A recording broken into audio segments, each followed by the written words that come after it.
সম্মানিত ভিউয়ার্স, আসসালামু আলাইকুম রহমতুল্লাহ। আশা করি সকলেই ভালো আছেন।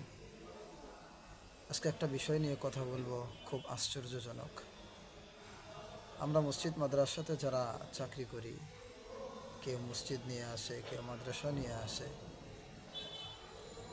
আমরা বেতন পাই খুব স্বল্প।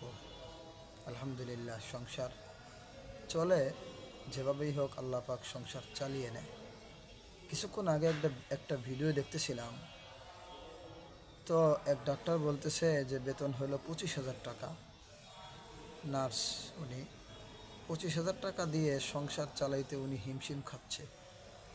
তো মানুষের বিবেক থাকা উচিত যে আজকে তো মাদ্রাসার হুজুর, মসজিদের হুজুর, তারাও তো বাংলাদেশের নাগরিক, তারাও তো বাংলাদেশেরই একজন সন্তান। তো তাদের সংসারগুলো 10,000 টাকা, 8,000 টাকা, 12,000 টাকা বেতনে কিভাবে চলতে পারে?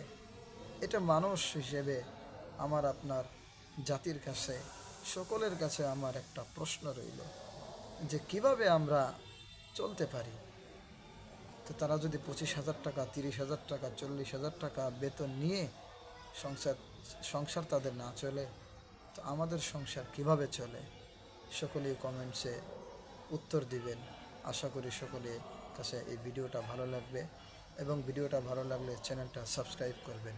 আসসালামু আলাইকুম রহমতুল্লাহ।